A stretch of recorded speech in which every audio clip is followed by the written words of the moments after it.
et maintenant, ça y est, notre bébé a plus de 6 mois, il est diversifié ou presque et on continue à l'allaiter. Ou vous hésitez peut-être. Dans cette vidéo, je vous partage mes expériences de maman co-allaitante, mais surtout d'une maman allaitant sa petite ou sa grande fille de 2 ans et demi.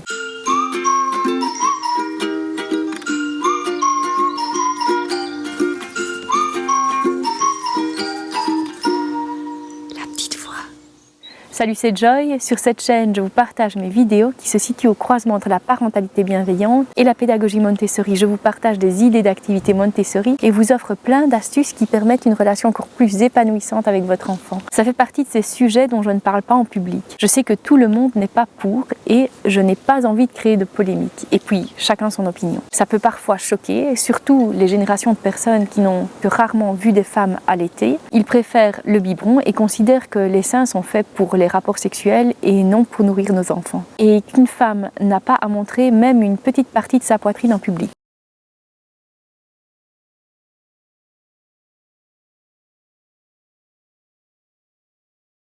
Bref, j'ai décidé d'en parler car je pense qu'on manque cruellement de ce genre de témoignages dans nos sociétés et même si ça relève de l'intime, j'ai envie de pouvoir vous entourer comme si on était de bonnes amies. L'allaitement, ce n'est pas que pour assouvir la faim. J'adore le fait d'avoir un moyen de la rassurer quand une crise la traverse. C'est un super moyen pour discuter au calme de ce qui lui arrive, de mettre des mots sur ce qui peut se passer pour calmer sa douleur quand elle se fait mal. Quant aux anecdotes, j'ai aussi quelques anecdotes à vous partager. Donc, c'est vers ses 18 mois que ma fille a commencé à allaiter ses poupées. Donc elle s'installait tranquillement dans le fauteuil et elle prenait ses poupées et elle les allaitait une par une. En faisant ça avec un naturel déconcertant. J'ai ressenti tant de fierté la première fois et je pense clairement que l'on crée un lien unique avec son enfant. Je ne parle même pas de l'allaitement des plus de 2 ans. Ici, j'ai adoré quand pour la première fois, ma fille est sortie du sein en me disant « Mais maman, il n'y a plus de lait dans celui-là, je peux avoir l'autre ». C'était un peu après ses 2 ans et là récemment, à 2 ans et demi, on était allé manger un croissant et elle avait pris un lait de soja vanillé et elle avait dit « J'adore ce lait.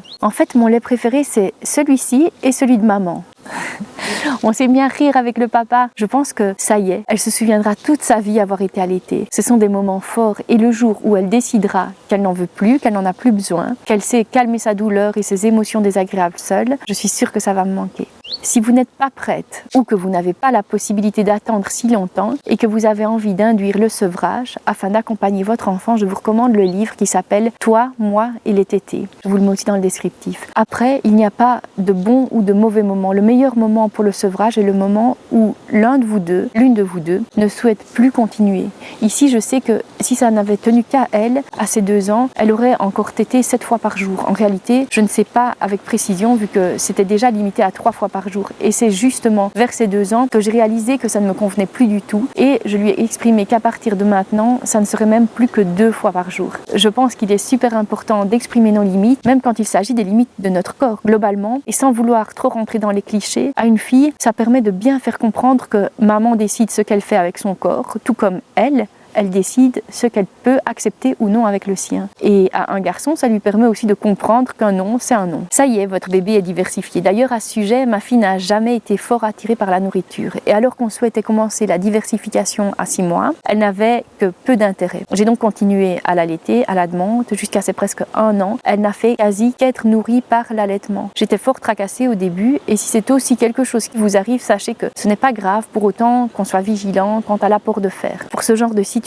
dans tous les cas, il est de toute façon préférable d'avoir un avis médical et de ne pas s'en référer à YouTube. Donc votre bébé est diversifié, vous avez peut-être tendance à lui donner les mêmes repas que vous. J'ai juste envie de vous avertir que ça peut arriver que quand on donne trop de composants de lait de vache, donc du gruyère, des yaourts, etc. à un bébé, il ne se sèvre par lui-même parce qu'en fait, il a tout ce dont son corps a besoin au travers du lait de vache que vous lui donnez et donc il n'a plus besoin de votre lait. Maintenant, on n'a jamais testé parce qu'on a toujours donné un tout petit peu de lait de vache à notre fille depuis qu'elle est diversifiée, mais on fait vraiment super attention, donc juste un tout petit peu de gruyère. Mais pour le reste, on est quasi vegan, donc je vous parle surtout de quand on est chez des amis ou quand on est à l'extérieur et qu'on va manger un croissant avec bien sûr du beurre. Mais pour le reste, à la maison, on n'achète jamais ça. Donc il n'y a jamais eu ce souci qui s'est posé chez nous. Alors quant aux morsures, on pense parfois à tort qu'un bébé qui commence à avoir des dents va d'office mordre la maman. Ce n'est pas vrai du tout. Et si même ça arrive une fois, ça ne sera jamais à 100. Et si ça arrive, vous lui dites que le sein n'est pas fait pour ça, mais bien pour donner du lait. Et vous l'arrêtez